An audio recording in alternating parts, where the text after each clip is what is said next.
Hello everyone, इस video में मैं डिस्कस करूंगी वीकली करंट अफेयर को, यानी कि 15 से लेके 21 जनवरी 2024 का आपका जो भी इंपॉर्टेंट अपडेट है रिलेटेड टू करंट अफेयर उसका हम डिस्कस करने वाले हैं।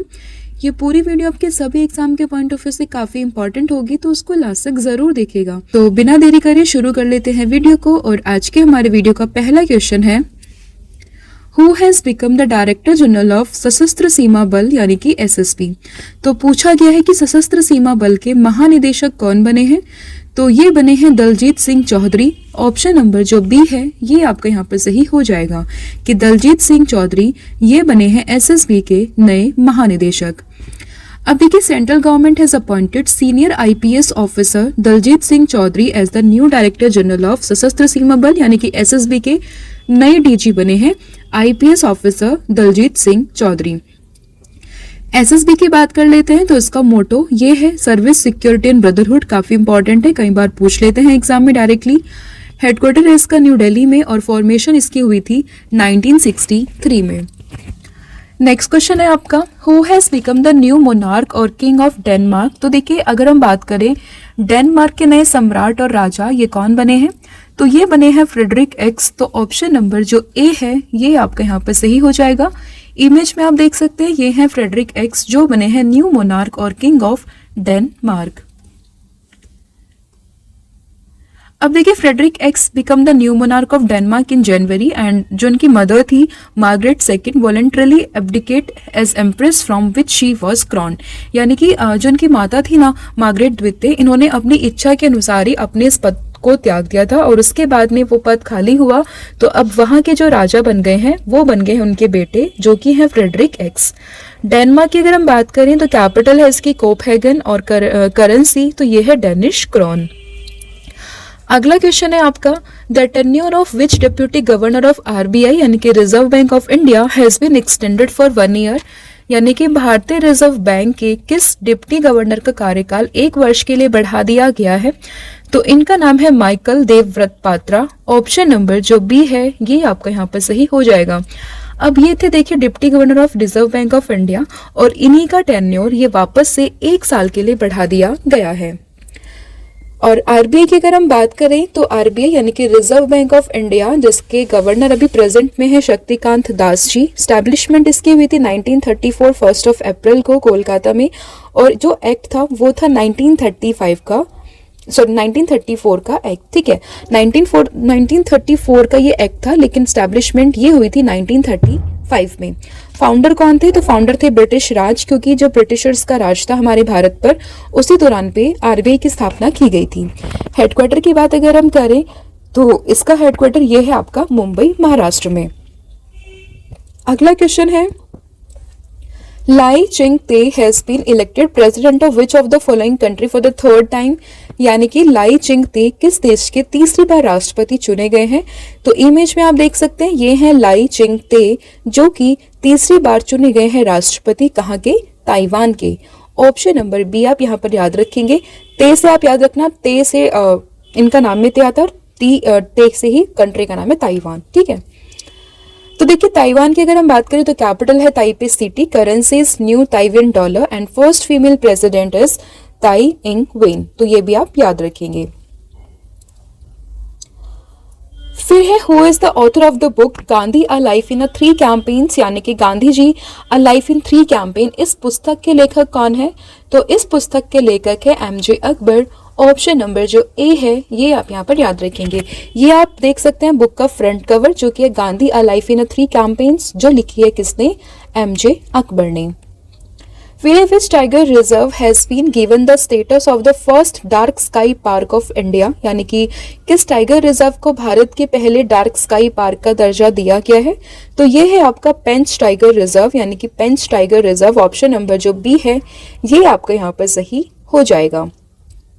तो देखिए, पेंच टाइगर रिजर्व इन महाराष्ट्र, तो आपको ये भी पता होना चाहिए कि ये कहाँ पर है, तो ये महाराष्ट्र में है। hold the distinction as India's premier dark sky park ranked 5th in Asia. The prestigious acknowledgement underlines the reserve's unwavering commitment to protecting the sacredness of the night sky and creating an optimal setting for astronomy enthusiasts. तो ये भी आप याद रखेंगे। Next question is who has become the number 1 chess player by defeating the Vishwanath Anand. मतलब विश्वनाथ आनंद को पछाड़ गए, यानी कि यहाँ पर कहने का मतलब ये है कि पहले जो रैंकिंग में फर्स्ट पे आते थे वो थे विश्वनाथ आनंद, लेकिन अब वो पीछे हो गए हैं और उनकी जगह अभी भारत के नंबर 1 शतरंज खिलाड़ी ये कौन बने हैं, तो ये बन गए हैं रमेश बाबू प्रज्ञानंद। ऑप्शन नंबर जो ए है ये आप यहाँ पर याद रखेंगे। तो देखिए grand master R Praggnanandhaa has become India top rank chess player for the first time in his career by surpassing veteran Viswanathan Anand. Young Indian player R Praggnanandhaa achieve this feat by defeating current world champion जो कि China के हैं डिंग लेरिन in the fourth round of the Tata Steel Masters tournament. Pragyananda has become the country's top-ranked chess player with a rating of 2748.3, while अगर हम बात करें विश्वनाथ आनंद की तो उनकी रेटिंग है 2748. Next is who has inaugurated the country's longest sea bridge Atal Setu in the state of Maharashtra. यानी कि महाराष्ट्र राज्य में देश के सबसे लंबे समुद्री पुल अटल सेतु का उद्घाटन किसने किया है, तो ये उद्घाटन किया है हमारे देश के प्राइम मिनिस्टर नरेंद्र मोदी जी के द्वारा। ऑप्शन नंबर ए ये आपका यहाँ पर सही हो जाएगा। तो देखिए प्रधानमंत्री यानी कि prime minister Narendra Modi has inaugurated Atal Setu in the state of Maharashtra and he has laid down the foundation stone of this bridge in December 2016 and it is also the longest bridge in India and also the longest sea bridge in India. The bridge is approximately 21.8 km long 6-lane bridge with a length of approximately 16.5 km over seas and approximately 5.5 km on the land.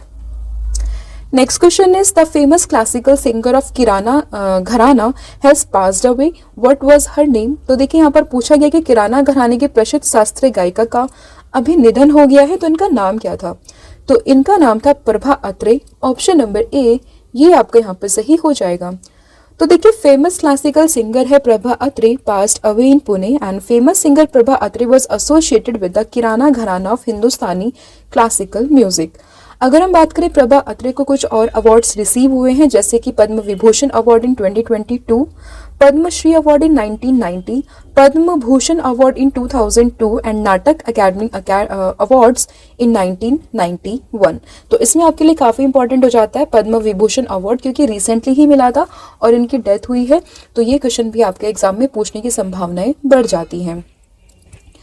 Next is who has become the first bowler to take 150 wicket in T20 International। तो T20 International में 150 wicket लेने वाले पहले गेंदबाज कौन बने हैं, तो ये बने हैं टिम साउथी जो कि न्यूजीलैंड से हैं। ऑप्शन नंबर ए ये आपका यहाँ पे सही हो जाएगा। फिर है in which country will the 9th Asian winter games 2025 भी ऑर्गेनाइज्ड की, जो किस देश में 9वें एशियाई शीतकालीन खेल 2025 का आयोजन किया जाएगा, तो यह आयोजन किया जाएगा चाइना में। Option number A. तो the 9th edition of Asian Winter Games will be held in Harbin, China from 28 February to 9th of March 2025 and this will be the second time Harbin will host the event and the third time China hosted the Asian Winter Games। यानी कि ऐसा तीसरी बार होगा जब China host करेगा और overall ऐसा दूसरी बार होगा जब चाइना के अंदर हर्बिन जो है इस गेम्स को होस्ट करने वाला है। गेम्स कब होंगे 2025 में, फरवरी से मार्च के बीच में, और ये इनका 9th एडिशन होने वाला है।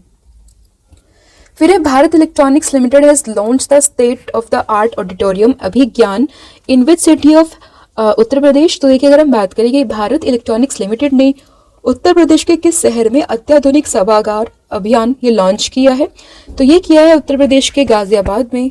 ऑप्शन नंबर ए आपका यहाँ पर सही हो जाएगा।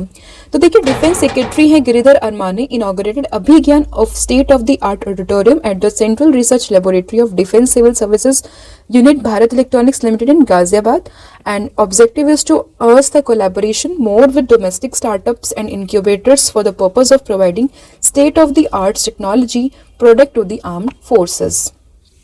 Next question is which ships has been decommissioned by the Indian navy, यानी कि भारतीय नौसेना ने अभी किस जहाज को सेवा मुक्त किया है। तो देखिए भारतीय नौसेना ने बेसिकली 3 जहाजों को सेवा मुक्त किया है, लेकिन ऑप्शन की अगर हम बात करें तो उसमें से नाम आता है चीता का, ठीक है। और बाकी के कौन से हैं, तो बाकी के हैं गुलदार और कुंभीर, यानी कि Indian naval ships Cheetah, Guldar और Kumbhir were decommissioned after 4 decades of glorious service. These ships were commissioned into the Indian Navy in 1984, 1985 and 1986 respectively.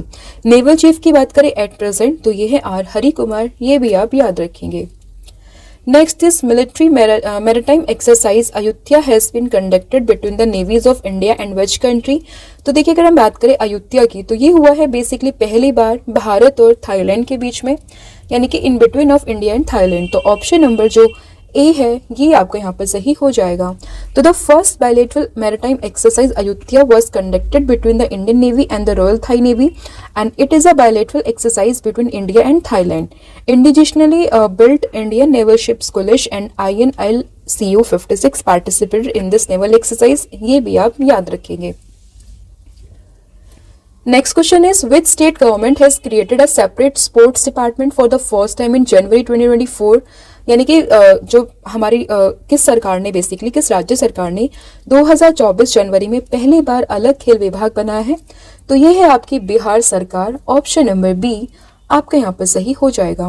देखिए after the formation of sports departments in Bihar Jitendra Kumar Rai has been made the sports minister of the state and he will be the first sport minister of the state of Bihar and it will be served as a 45th government department of the state. तो ये ध्यान रहिएगा, बिहार से जितने भी बच्चे preparation करते हैं या फिर बिहार का जो भी एग्जाम देने वाले हैं तो उसके पॉइंट ऑफ व्यू से क्वेश्चन काफी इंपॉर्टेंट हो जाता है, तो उसको डबल मार्क जरूर कीजिएगा। Next question is where the Akash new generation missile developed by DRDO has been launched tested मतलब सक्सेसफुली टेस्टेड। तो देखिए अभी जो है DRDO ने एक मिसाइल थी आकाश NG मिसाइल, जिसको हमने फुल फॉर्म में लिखा हुआ है आकाश न्यू जनरेशन मिसाइल। तो इसको DRDO ने बनाया, तो इसको लॉन्च कहाँ से किया गया? तो ये लॉन्च किया चांदीपुर जो कि उड़ीसा में है। ऑप्शन नंबर ए DRDO ने विकसित किया है। तो DRDO की फुल फॉर्म होती है defence research and development organisation. Establishment year is 1958, headquarter इसका न्यू दिल्ली में है और चेयरमैन अभी प्रेजेंट में है डॉक्टर समीर वी कामत। अगला क्वेश्चन है which cantonment board has receive the top award of the Swachh Survekshan 2023, यानी कि किस छावनी बोर्ड को स्वच्छ सर्वेक्षण 2023 का शीर्ष अवार्ड मिला है? तो ये मिला है महू कैंट जो कि मध्य प्रदेश में है। Option number D. तो देखिए honourable president of India Shrimati Draupadi Murmu presented the Swachh Survekshan award 2023 organized by the Ministry of Housing and Urban Affairs at Bharat Mandapam, New Delhi. Mau Cantonment Board of Madhya Pradesh was declared the Cleanest Cantonment Board. Top 3 containment की बात कर लेते हैं तो इसमें Mau cantt Madhya Pradesh पहले position पर है, देवलाली कंटेनमेंट महाराष्ट्र सेकंड पर है और फिर आता है अहमदाबाद कैंट जो कि गुजरात में है, वो आता है 3rd नंबर पर। अगला क्वेश्चन है आपका in which state the 3-day international camel festival 2024 has been organised. तो देखिए किस राज्य में 3 दिवसीय अंतरराष्ट्रीय ऊंट उत्सव 2024 का आयोजन किया गया है? तो ये हुआ है आपका कहाँ पर? राजस्थान में। और राजस्थान में कहाँ पर? बीकानेर में। ऑप्शन नंबर ए आप याद रखेंगे।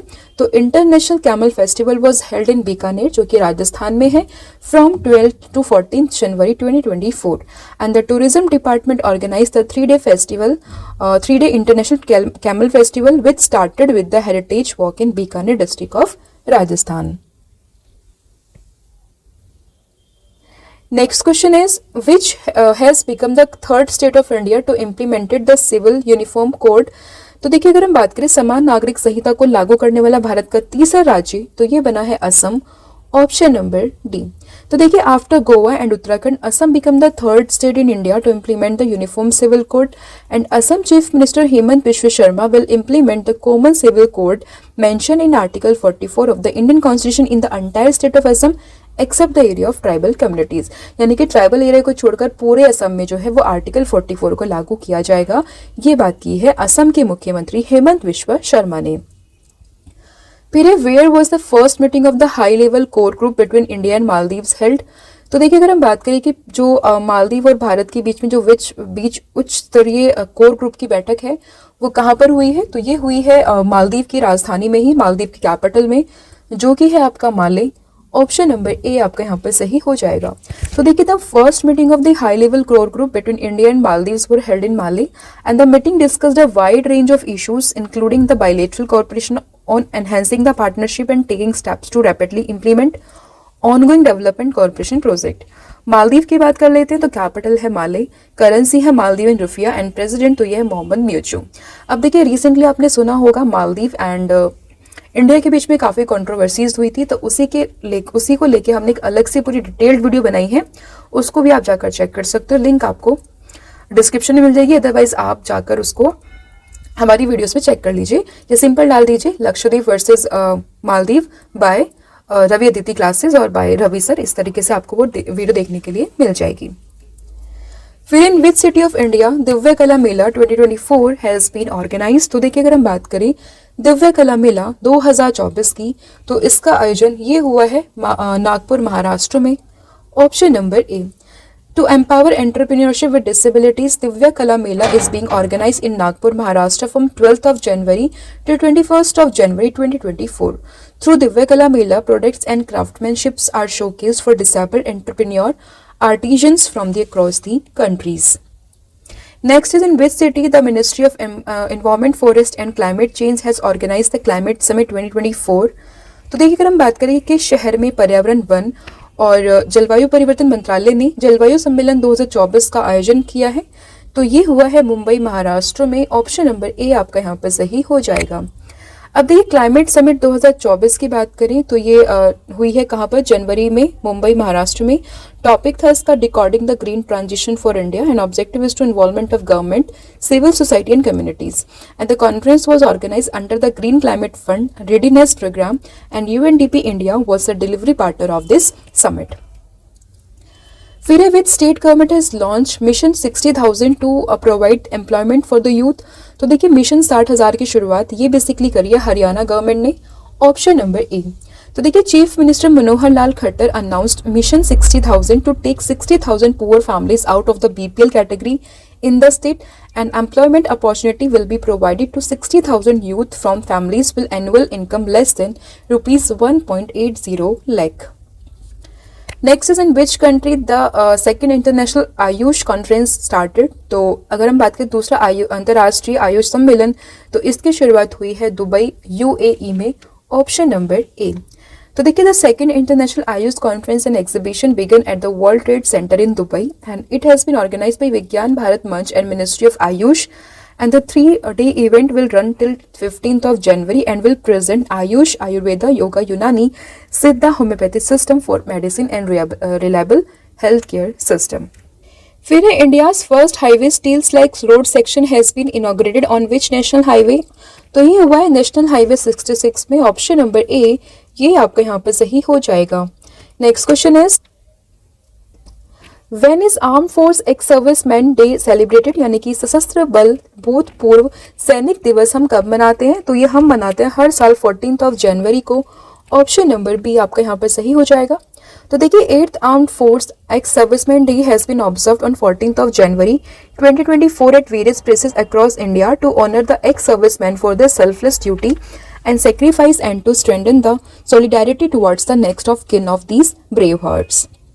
Next question is Wings India 2024 has been organized at which airport in January 2024? तो देखिए अगर हम बात करें कि जनवरी 2024 में किस हवाई अड्डे पर विंग्स इंडिया 2024 का आयोजन किया गया, तो ये हुआ है बेगम पेट एयरपोर्ट में। ऑप्शन नंबर जो ए है ये आपको यहाँ पर सही हो जाएगा। तो देखिए विंग्स इंडिया की बात करें, India's Asia's largest event on civil aviation will be organized from 18 to 21st of January 2024 at Begumpet Airport, Hyderabad. And Wings India is jointly organized by Ministry of Civil Aviation, Airport Authority of India, and Federation of Indian Chambers of Commerce and Industries. फिर who is the author of the book Inspiration from Graphics Design from India? तो Inspiration for Graphics Designing from India पुस्तक के लेखक तो ये हैं Jaya Jaitley. Option number A. Next question is when is Indian army day 2024 celebrated? तो देखिए अगर हम बात करें भारतीय सेना दिवस 2024 की, तो ये बना है 15th of January को। Option number B. It is celebrated in the honour of Indian army and in the year of 1949 lieutenant general K M. Cariappa of Indian army was made the commander in chief of Indian army and in memory of this army day celebrated on 15th of January। Indian army chief की अगर हम बात करें at present तो ये है मनोज पांडे। फिर who is the author of the book an uncommon love the early life of Sudha Narayana Murthy, इस पुस्तक के लेखक कौन है? तो इस पुस्तक के लेखक है Chitra Banerjee Divakaruni. Option number B ये आपका यहाँ पर सही हो जाएगा। फिर who has released global risk report 2024, तो देखिए अगर हम बात करें ग्लोबल रिस्क रिपोर्ट 2024 की, तो इसको जारी किया है वर्ल्ड इकोनॉमिक फोरम ने। ऑप्शन नंबर ए। वर्ल्ड इकोनॉमिक फोरम की बात करें तो एक स्विस नॉन प्रॉफिट ऑर्गेनाइजेशन है। फाउंडेशन इसकी हुई थी 1971 जेनेवा स्विट्जरलैंड में, और फाउंडर इसके एग्जीक्यूटिव चेयरमैन है क्लाउस शॉप। मेजर रिपोर्ट जो पब्लिश करता है वो है ग्लोबल कंपेटिटिवनेस रिपोर्ट, फिर आते हैं ग्लोबल जेंडर गैप रिपोर्ट, और एक ये पब्लिश करता है global travel and tourism report. फिर है विच स्टेट गवर्नमेंट हैज लॉन्च युवा निधि स्कीम फॉर एम्प्लॉयमेंट यूथ, यानी कि किस राज्य सरकार ने युवा निधि योजना की शुरुआत की है? तो इसकी शुरुआत ये की है कर्नाटक गवर्नमेंट ने। तो ये आप ध्यान रखेंगे, ऑप्शन यहाँ पर मिसप्रिंट है, तो इसका सही आंसर हो जाएगा कर्नाटका। ऑप्शन नंबर तो नहीं है, याद रखेंगे कर्नाटका में युवा निधि की शुरुआत यहाँ पर की गई है। तो देखिए Karnataka chief minister Siddaramaiah unveil Yuva Nidhi schemes and objective of this initiative is to provide unemployment assistance to graduates and diploma holder who have completed their degree during the academic year of 2022 to 2023. Next question is Munawwar Rana passed away recently and he was related to which field, यानी कि मुनव्वर राना का भी हाल ही में निधन हो गया है। वो किस क्षेत्र से संबंधित थे? तो उनका जो क्षेत्र था वो था पोएट, यानी कि वो शायर थे। ऑप्शन नंबर जो बी सी है ये आपका यहाँ पर सही हो जाएगा। फिर who has inaugurated the 2-day global kite festival, यानी कि पतंग महोत्सव 2 दिन का जो ये है 2 दिवसीय, ये कहाँ पर मना है? तो ये मना है आपका कहाँ पर? इसका सही आंसर हो जाए मना तो ये देखिए कहाँ पर है, दिल्ली में मना है, लेकिन यहाँ पे पूछे किसने इसका उद्घाटन किया, तो ये क्या विनय कुमार सक्सेना ने। ऑप्शन नंबर जो डी है ये आपका यहाँ पर सही हो जाएगा। तो देखिए दिल्ली लेफ्टिनेंट गवर्नर है एलजी आप कहें विनय कुमार सक्सेना, इन्होंने इनॉग्रेट किया है Patang Utsav at Bansera the city first bamboo theme park on the bank of river Yamuna at Sarai Kale Khan. फिर है where has the 54th annual meeting of the world economic forum been organise, तो देखिए अगर हम बात करें विश्व आर्थिक मंच की 54वीं वार्षिक बैठक का शुभारंभ ये हुआ है स्विट्जरलैंड के दावोस में। Option number A. तो देखिए the 5-day 54th annual meeting of the world economic forum is being held in Davos Switzerland from 15th of January 2024 and the theme of this year is rebuilding trust. World economic forum की बात करें तो establishment is 1971, headquarter is in Geneva and chairman is Borge Brende. फिर है which corporation has been launched by the Indian army to eliminate terrorist from the Rajouri and Poonch areas of Jammu Kashmir. तो देखिए भारतीय सेना ने जम्मू कश्मीर के राजौरी और पूंछ इलाके से आतंकवादियों का सफाया करने के लिए किस ऑपरेशन को शुरू किया है? तो ये है operation Sarvashakti. Option number C. तो देखिए army operation Sarvashakti in Jammu Kashmir, Indian army has launch Sarvashakti operation in Jammu and Kashmir with the aim of thwarting Pakistan plans to increase terrorism in Rajouri Poonch sector, and in this the Indian army will eliminate terrorists on the both side of the Pir Panjal mountain ranges. फिर which company has become the India's first ISO 27001 2022 certified firm, तो ये है आपकी Haldia petrochemicals. Option number A.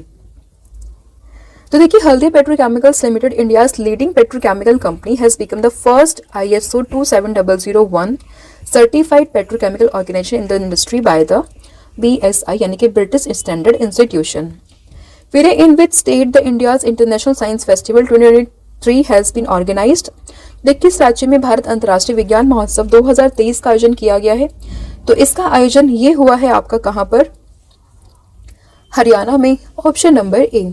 तो देखिए the India's international science festival 2023 has begin in the state of Haryana on January 17, marking the beginning of the 4-day festival celebrating India's achievement in leading areas of science and technology. Objective is to promote scientific temper, acknowledge achievement and spread awareness among the Indian population. फिर in which state Jallikattu festival is celebrated, तो देखिए जल्लीकट्टू त्योहार की बात करें तो ये होता है तमिलनाडु में। Option number B. Next question is operation Amrit has been launch in which state, तो ऑपरेशन अमृत की बात करें तो इसकी शुरुआत ये हुई है केरला में। Option number A. तो देखिए, the Kerala drug control department has taken the protective steps to tackle the growing threat of anti microbial resistance यानी कि AMR थ्रू ऑपरेशन अमृत यानी कि anti microbial resistance invention for total health. Objective is to curb overuse of antibiotic in the state by conducting surprises raids in pharmacies and detecting over-the-counter sale of antibiotic without doctor prescription. Next is when is national startup day 2024 celebrated. तो देखिए, अगर हम बात करें national startup day यानी कि राष्ट्रीय startup दिवस की, तो ये मना है 16 जनवरी को. Option number B.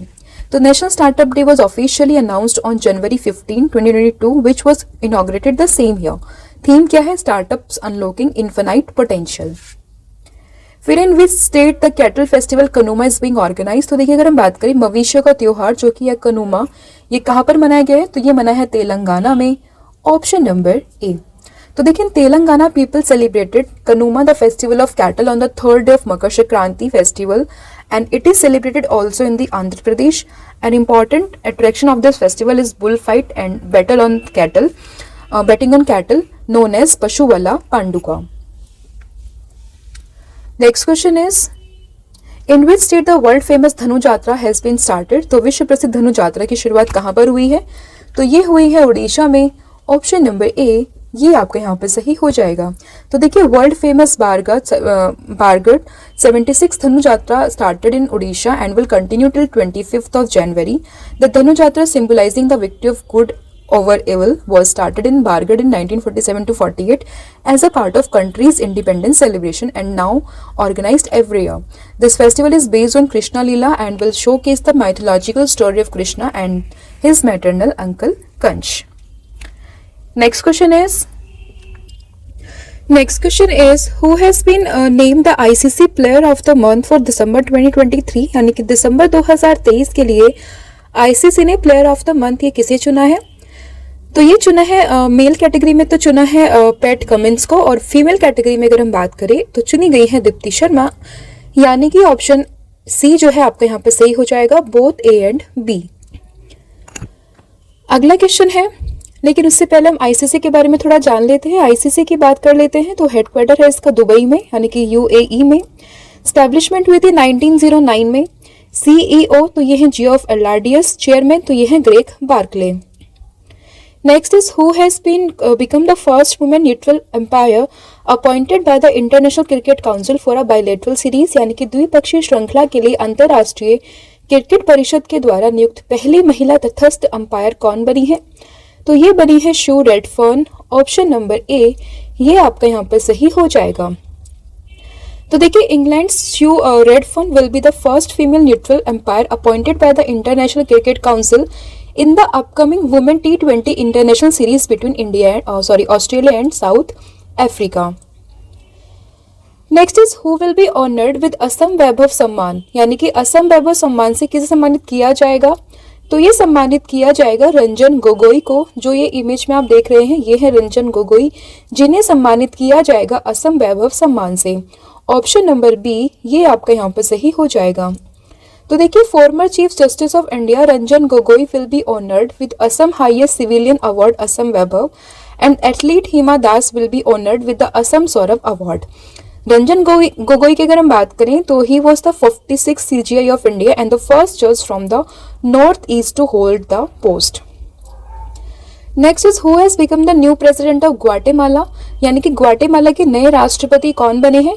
तो ये बने हैं Bernardo Arevalo. Option number A, ये आपका यहाँ पर सही हो जाएगा. तो देखिए, Bernardo Arevalo is official sworn is an in as president of Guatemala overcoming months of political challenges. Guatemala की बात कर लेते हैं. तो कैपिटल है ग्वाटेमाला सिटी और करेंसी तो ये है Guatemalan quetzal. Next is where is India's in the military strength ranking 2024 released by global fire power. यानी कि ग्लोबल फायर पावर के द्वारा जारी जो मिलिट्री स्ट्रेंथ रैंकिंग है उसमें भारत किस स्थान पर है? तो इसमें भारत का स्थान ये है 4th. Option number C. तो देखिए, report has been release by global fire power, a website that keep an eye on the world most powerful armies. According to the Military Strength Ranking Report 2024, America's military capability has been rated the highest in the list of the most powerful armed forces in the world. Russia की बात कर लेते तो second place पे है, third पर है China और इंडिया, तो ये है फोर्थ पोजीशन पर. फिर who has been honoured with the international sports personality award 2023 by UAE. तो देखिए, अगर हम बात करें कि इंटरनेशनल खेल व्यक्तित्व पुरस्कार 2023 से किसे सम्मानित किया गया है, तो ये सम्मानित हुए हैं Gianni Infantino, option number C. FIFA से संबंधित है क्योंकि फीफा के चेयरमैन है ये. फीफा की बात कर लेते हैं तो फुल फॉर्म है the federation international D football association. Establishment year is 1904. Headquarter is in Zurich, Switzerland, and the chairman is Gianni Infantino. Best FIFA player की अगर हम बात करें तो ये अवार्ड मिला है अर्जेंटीना के लियोनेल मेसी को मेल कैटेगरी में और स्पेन की एटाना बोनमती फीमेल कैटेगरी में. फिर who has won the Tata steel chess tournament 2024, यानी कि टाटा स्टील शतरंज टूर्नामेंट 2024, ये किसने जीता है? तो ये जीता है रमेश बाबू प्रज्ञानंदा ने. ऑप्शन नंबर सी आपका यहाँ पर सही हो जाएगा. फिर who has inaugurated the 12th general assembly of Asian Buddhist conference, यानी कि एशियाई बौद्ध सम्मेलन की 12वीं महासभा का उद्घाटन किसने किया है? तो ये किया है जगदीप धनखड़ ने. ऑप्शन नंबर डी आपका यहाँ पर सही हो जाएगा. जगदीप धनखड़ कौन है? तो ये हमारे देश के उपराष्ट्रपति यानी कि वाइस प्रेसिडेंट हैं. तो देखिए, vice president Jagdeep Dhankhar inaugurated the 12th general assembly of the Asian Buddhist conference for piece in new Delhi, and during this program Mr. Dhankad highlighted the timeless wisdom of Buddhas and emphasized how his four noble truths and the eightfold path can guide individuals toward inner peace, compassion and non-violence. Theme क्या है इसकी? तो theme है the Buddhist voice of the global south. फिर what has been the new name of Jhelum stadium in Baramulla, Jammu Kashmir. तो देखिए, जम्मू कश्मीर के बारामूला में जो झेलम स्टेडियम है उसका नाम चेंज कर दिया गया है और उसका नाम क्या है? तो उसका नाम है जनरल विपिन रावत स्टेडियम. तो ऑप्शन नंबर बी ये आपका यहाँ पर सही हो जाएगा. तो देखिए, जनरल झेलम स्टेडियम जो है Jambuzara located in the district Baramulla in north Kashmir will now be known as general Bipin Rawat stadium. अब जनरल विपिन रावत को थे तो ये इंडिया के पहले सीडीएस यानी कि चीफ ऑफ डिफेंस स्टाफ थे.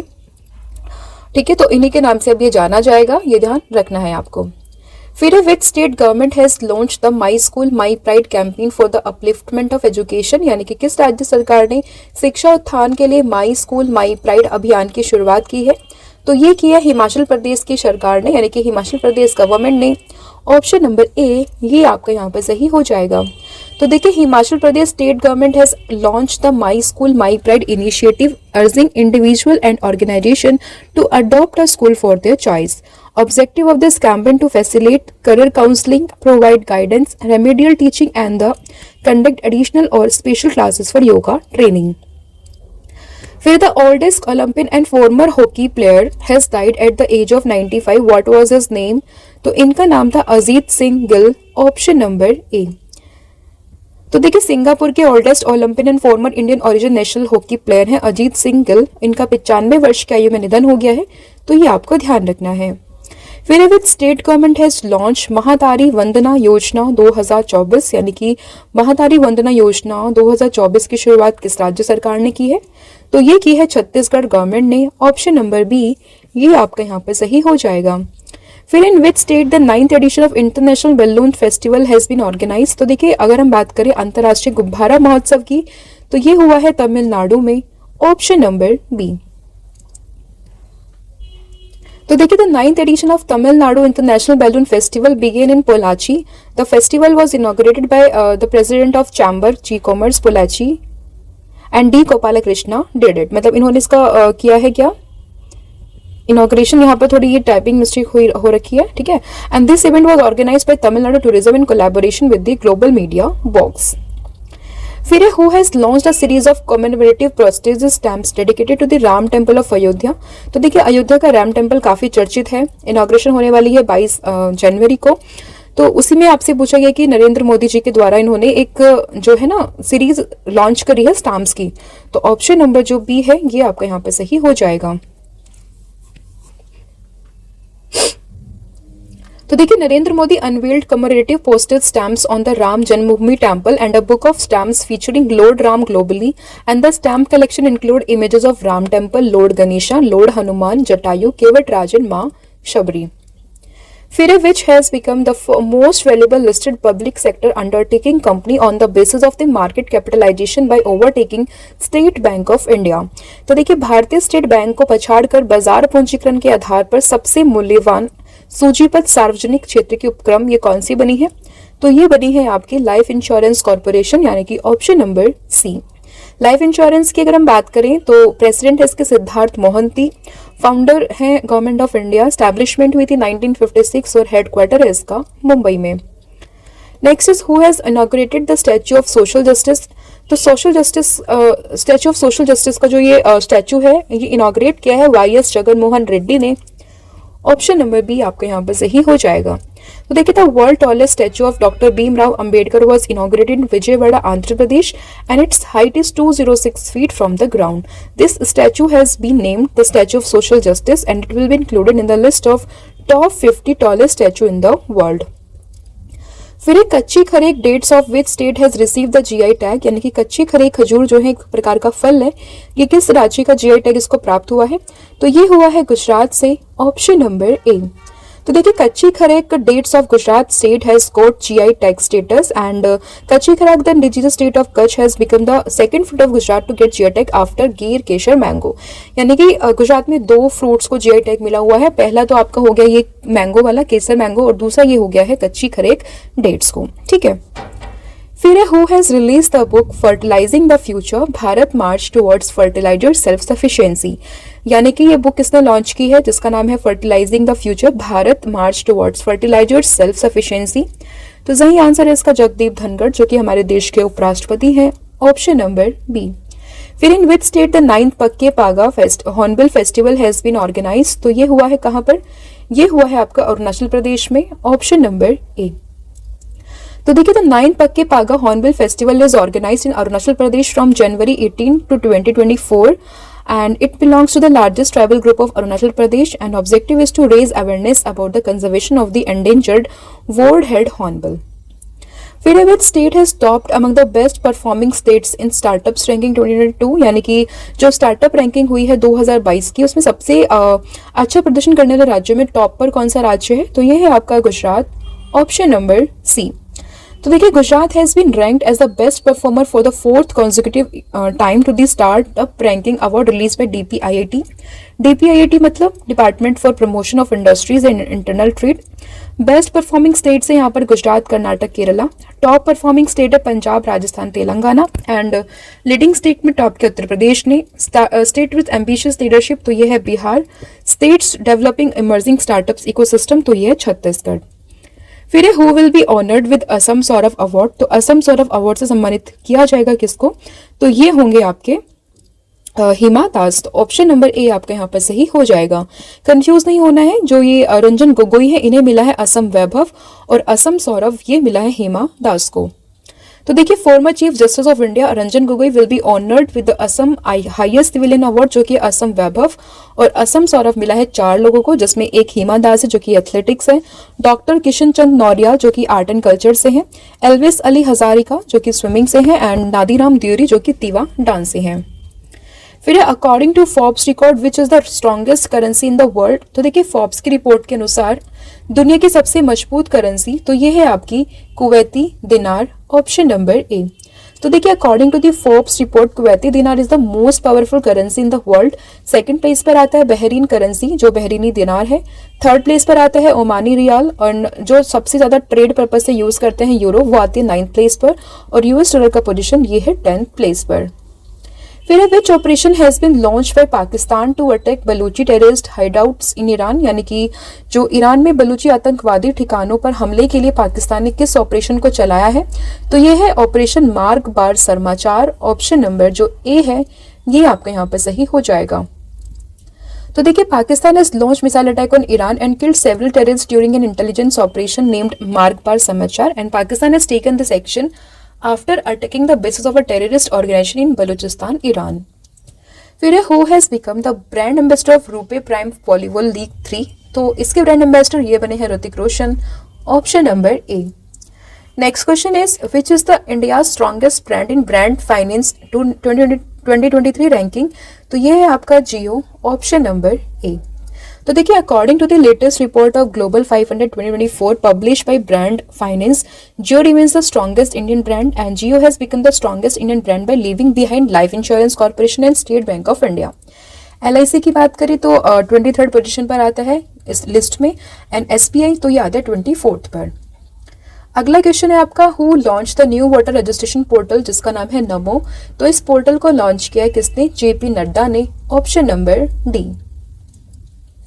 For those youth whose name is not in the voter list or whose have not voted before, Namo is the new voter registration portal was launched by Bharatiya Janata party president, जिनका नाम है JP Nadda. ठीक है, launch by JP Nadda. Note करने वाली बात यहाँ पर यह है कि इंडियन वोटर्स डे हम हर साल मनाते हैं 25 जनवरी को, ये भी आपको याद रखना है। फिर with Chinese startups has unveiled the world first nuclear battery, यानी कि दुनिया की पहली परमाणु बैटरी का नामकरण किस चीनी स्टार्टअप ने किया है। तो ये किया है बीटा वोल्ट ने, ऑप्शन नंबर ए। तो देखिए China's cutting edge startups Betavolt has introduced a ground breaking nuclear battery that claims to provide 50 years of uninterrupted power without the needs for charging or maintenance. Beta Volt nuclear power batteries demonstrate diverse application ranging from aerospace to medical devices. ये भी आपको ध्यान रखना है। तो ये थे आपके 70 most important question related to the current affair of last 1 week. Hopefully आपको वीडियो पसंद आई होगी। अब आज के लिए इतना ही है। Thank you so much, have a good day, wish you all the very best for your exams. Bye.